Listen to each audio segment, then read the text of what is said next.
Assalamualaikum warahmatullahi wabarakatuh. Hari ini kita akan belajar tingkatan 5. Bab 3, Kesedaran Pembinaan Negara dan Bangsa. Di bawah tajuk kecilnya, Ciri-ciri Negara dan Bangsa dalam Kesultanan Melayu Melaka. Okey, sebelum cikgu mengajar, cikgu nak minta semua guru-guru dan pelajar untuk subscribe video cikgu ni agar cikgu boleh menambah lagi tajuk-tajuk yang lain. Okey, tengok ciri-ciri negara dan bangsa dalam Kesultanan Melayu Melaka ada 6 semuanya. Yang pertama adalah kerajaan, yang kedua adalah lambang-lambang, yang ketiga adalah rakyat, yang keempat kedaulatan, yang kelima wilayah pengaruh dan yang keenam keunggulan undang-undang. Dia punya formula ciri-ciri negara dan bangsa ialah kera lempang raksasa bulat warna ungu. Kera lempang raksasa yang macam mana? Yang bulat. Bulat warna apa? Ungu. Wah, comelnya geram rasa macam nak lempang juga. Okey, tengok penerangan formula. Kera merujuk pada kerajaan. Persamaan pada 4 huruf di depan, iaitu kera. Lempang merujuk pada lambang. Persamaan pada huruf L di depan dan ANG di belakang. Lempang, lambang. Raksasa merujuk pada rakyat. Persamaan 3 huruf di depan. RAK, iaitu raksasa, rakyat. Bulat merujuk pada kedaulatan. Kedaulatan berasal dari perkataan daulat.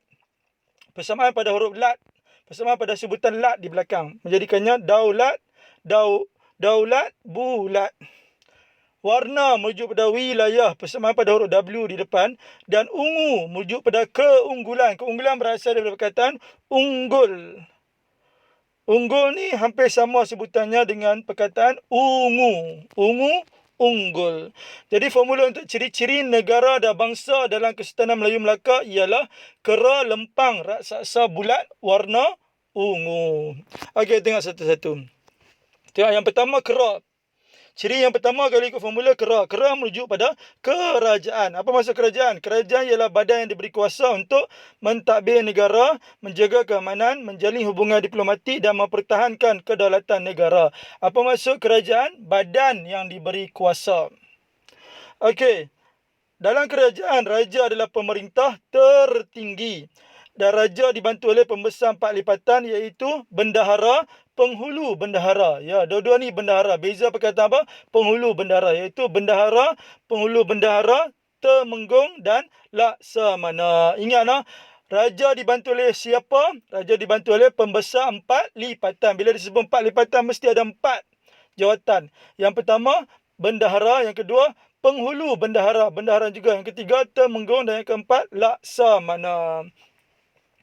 Jadi formula untuk kerajaan, tapi jaga diploma bulat. Tapi dapat diploma tak? Ya, dapat diploma bentuk je nak, bentuk bulat. Jadi tapi jaga diploma bulat.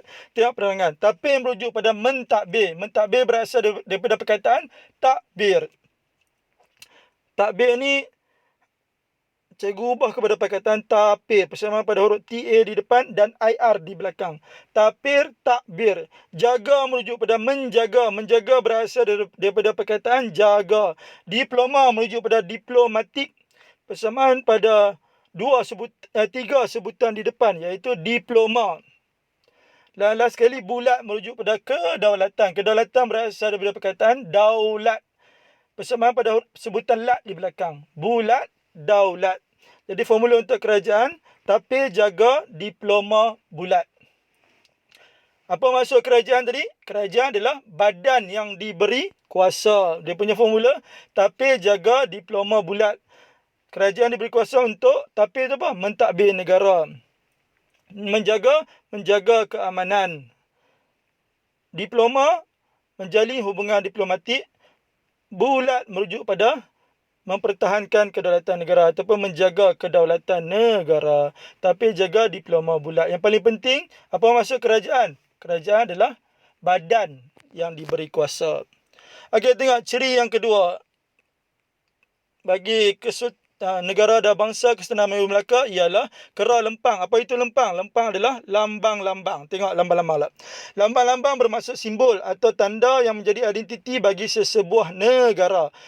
Apa maksud lambang? Lambang adalah simbol yang menjadi identiti bagi sesebuah negara.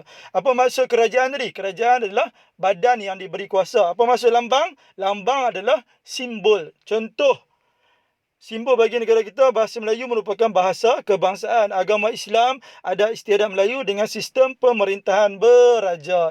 Ingat 3 dah cukup dah. Bahasa Melayu, bahasa kebangsaan, agama Islam dan adat istiadat Melayu. Jadi apa maksud lambang? Simbol yang menjadi identiti bagi sesebuah negara. Jadi setakat ni berapa ciri dah kita belajar? 2 ciri. Kalau ikut formula merujuk apa? Kera, lempang. Kera tadi apa? Kerajaan. Apa maksud kerajaan? Badan yang diberi kuasa. Lempang, yang kedua lempang. Apa maksud lempang? Lempang adalah lambang. Apa maksud lambang? Lambang adalah simbol bagi sesebuah negara ataupun simbol yang menjadi identiti bagi sesebuah negara.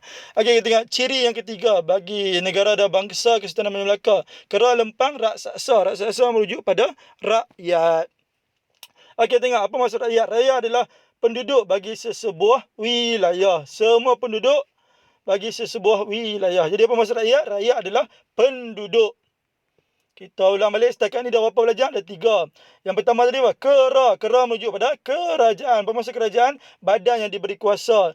Yang kedua, lempang. Lempang merujuk pada lambang. Apa maksud lambang? Lambang merujuk pada simbol. Dan yang ketiga, raksasa. Raksasa merujuk pada rakyat. Apa maksud rakyat? Penduduk bagi sesebuah negara. Apa tanggungjawab rakyat? Rakyat wajib mentaati raja. Contoh tanda ketaatan rakyat ialah melakukan kerahan tenaga, bersedia mempertahankan negara, melakukan gotong royong dan menghadiri adat istiadat kerajaan.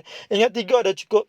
Kerahan tenaga, bersedia mempertahankan negara dan gotong royong. Jadi apa maksud rakyat? Rakyat adalah penduduk. Setakat ni berapa ciri dah negara dan bangsa Kesultanan Melaka yang kita dah belajar? 3 dah. Ingat balik formula. Kera, lempang, raksasa. Apa maksud kera? Kera merujuk pada kerajaan. Apa maksud kerajaan? Badan yang diberi kuasa. Yang kedua, lempang. Lempang merujuk pada lambang. Apa maksud lambang? Lambang bermaksud simbol yang menjadi identiti bagi sesebuah negara. Yang ketiga, raksasa. Apa maksud raksasa? Raksasa merujuk pada rakyat. Apa maksud rakyat? Penduduk bagi sesebuah negara. Rakyat harus taat pada raja. Bukti taat, kerahan tenaga, mempertahankan negara dengan gotong royong. Okey, kita tengok ciri keempat. Apa ciri yang keempat pula? Ingat balik formula. Kera, lempang, raksasa, bulat. Bulat merujuk apa? Kedaulatan, pandainya. Okey, tengok. Kedaulatan merujuk pada raja yang memerintah. Bila disebut kedaulatan, kedaulatan berasal dari perkataan daulat. Bila disebut daulat, daulat siapa? Daulat tuanku. Bila disebut tuanku, tuanku tu merujuk kepada raja. Betul tak? Tuanku tu raja? Ya, tuanku adalah raja. Jadi kedaulatan ni merujuk pada siapa? Kedaulatan merujuk kepada raja yang memerintah negara. Ingatlah kedaulatan berasal dari perkataan apa? Perkataan daulat, iaitu daulat tuanku. Bila disebut tuanku, tuanku merujuk pada siapa? Iaitu raja. Jadi apa maksud kedaulatan? Kedaulatan merujuk kepada raja yang memerintah. Raja yang memerintah ni mewakili negeri atau kawasan pemerintahan. Betul ke setiap negeri ada raja? Kedah ada raja tak? Ya, ada. Perlis ada raja tak? Ada. Kelantan, Terengganu, Johor, ya, semua ada raja. Jadi raja ni memerintah mewakili apa? Mewakili negeri. Okey, jadi setakat ni berapa dah ciri-ciri negara dan bangsa Kesultanan Melaka yang kita belajar? Ingat balik formula. Kera, lempang, raksasa, bulat. Jadi ada 4 dah kita belajar. Okey, kera tu merujuk apa? Kera tu merujuk pada kerajaan. Apa maksud kerajaan? Kerajaan ialah badan yang diberi kuasa untuk memerintah. Lempang. Lempang merujuk pada lambang. Apa maksud lambang? Lambang bermaksud simbol yang menjadi identiti bagi sebuah negara. Lambang adalah simbol. Kera, lempang. Yang ketiga, raksasa. Raksasa merujuk pada rakyat. Apa maksud rakyat? Rakyat ialah penduduk bagi sesebuah negara. Dan yang keempat adalah kedaulatan.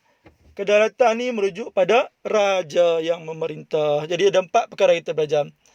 Kerajaan iaitu badan yang diberi kuasa. Lambang bermaksud simbol.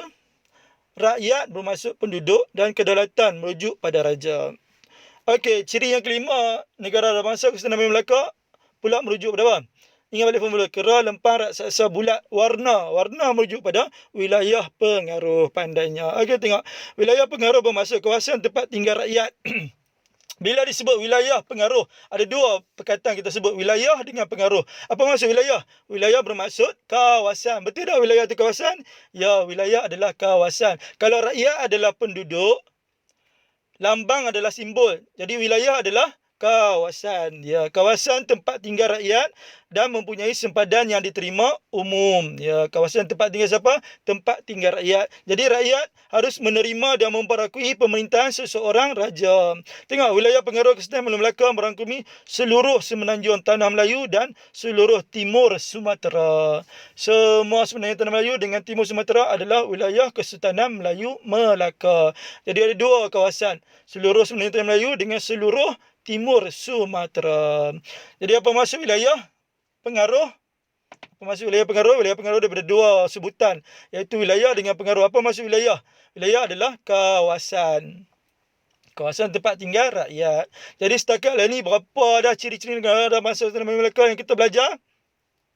Ingat balik formula. Kera, lempar, raksasa, bulat, warna. Dah 5 dah kita belajar.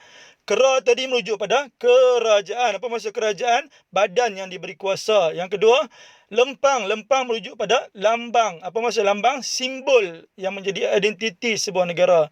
Yang ketiga, raksasa merujuk pada rakyat. Apa maksud rakyat? Penduduk bagi sesebuah negara. Yang keempat, bulat. Bulat merujuk pada kedaulatan. Kedaulatan merujuk pada raja yang memerintah. Dan yang kelima, warna. Warna merujuk pada wilayah pengaruh. Apa maksud wilayah? Kawasan tempat tinggal rakyat, iaitu kawasan. Cikgu ulang lagi. Kerajaan merujuk pada badan yang diberi kuasa. Lambang merujuk pada simbol. Rakyat merujuk pada penduduk. Kedaulatan merujuk pada raja. Dan wilayah pengaruh merujuk pada kawasan. Okey, last sekali tengok ciri yang ke-6. Apa ciri yang ke-6? Ingat balik formula. Ingat balik formula. Kera, lempar, raksasa, bulat, warna ungu. Ungu tu merujuk apa? Keunggulan undang-undang pandainya. Okey, tengok. Keunggulan undang-undang Kesultanan Melaka terdapat dua undang-undang bertulis, iaitu Hukum Kanun Melaka dengan Undang-Undang Laut Melaka. Okey, kita tengok Hukum Kanun Melaka dahulu. Hukum Kanun Melaka ni mempunyai 44 fasal. Dia menceritakan tentang perkara di atas darat ke atas laut. Hukum Kanun Melaka ni tentang atas darat. Ya, atas darat. Dia semua cerita tentang atas darat. Bila disebut atas darat, yang paling berkuasa adalah raja. Nombor 2 berkuasa pembesar. Jadi dia menyentuh tentang tanggungjawab raja dan pembesar.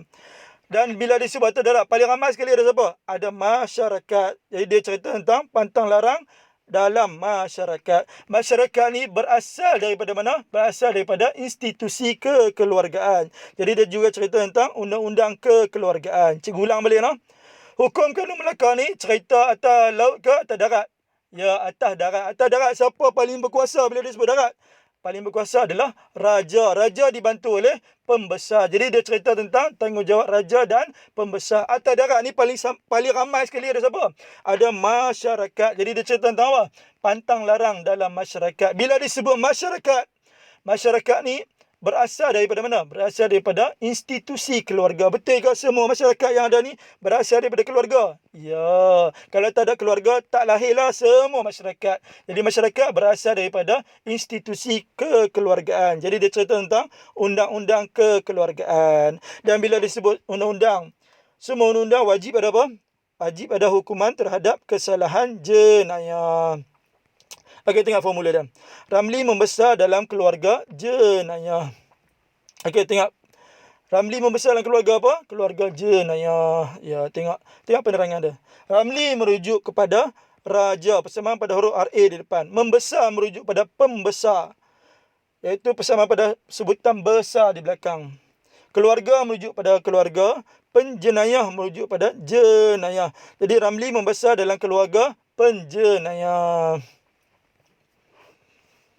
Okey. Jadi bila disebut Hukum Kanun Melaka ni cerita atas laut ke atas darat? Atas darat. Apa formula atas darat?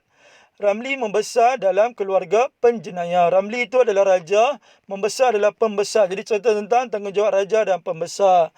Dalam merujuk pada dalam apa? Dalam masyarakat. Jadi pantang larang dalam masyarakat. Keluarga merujuk pada undang-undang kekeluargaan.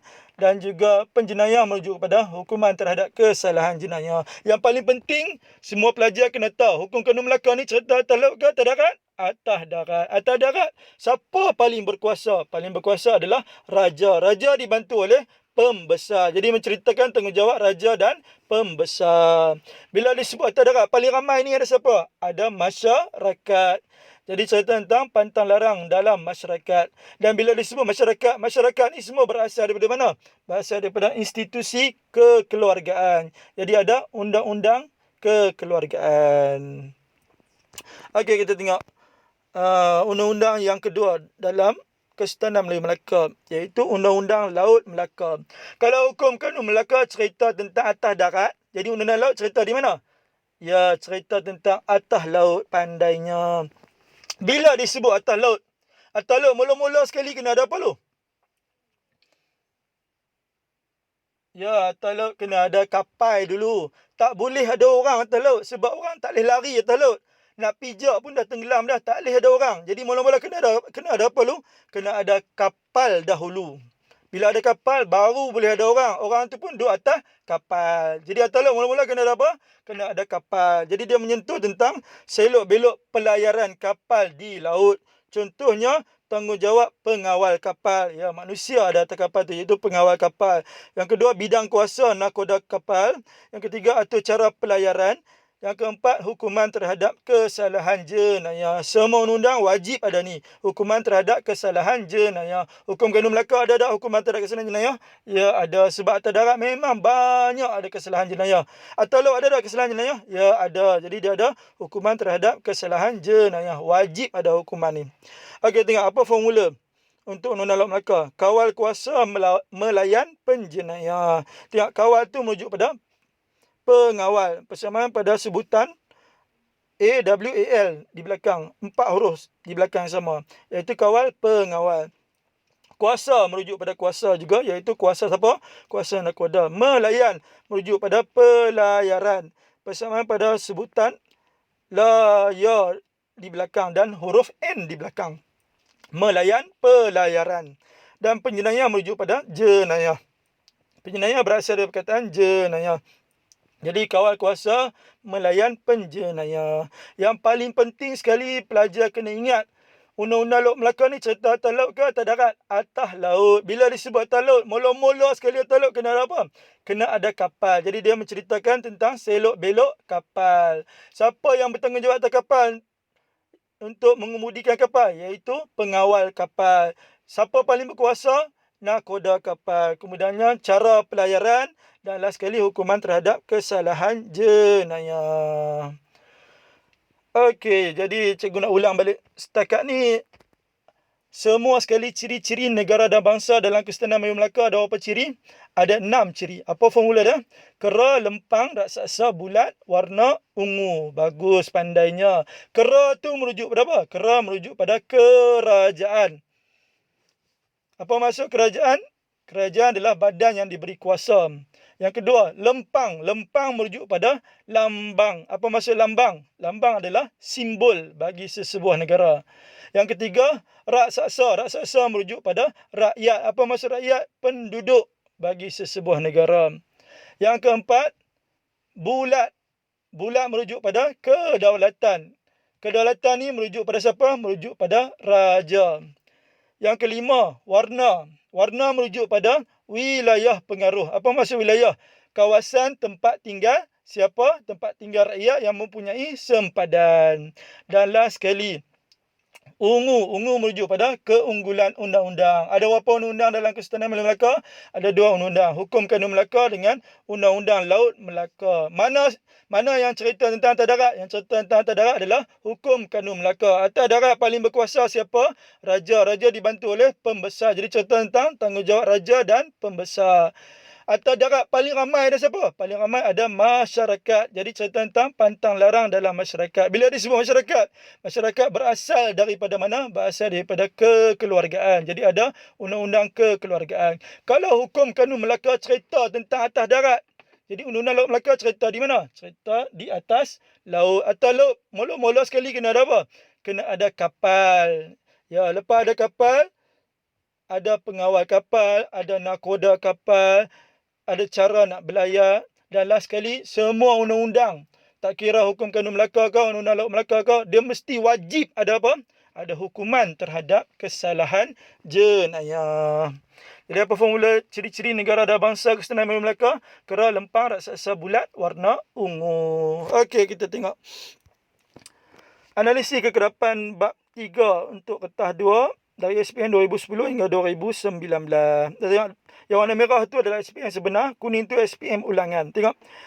Dalam tahun 2010 naik satu soalan, 2011 tak ada, 2012 tak ada, 2013 naik pula, 2014 tak ada, 2015 tak ada, 2016 naik, 2017 naik, 2018 tak naik, 2019 naik balik, 2020 ya berkemungkinan akan naik. Ya, kemungkinannya taklah besar sangat, tapi berkemungkinan akan naik.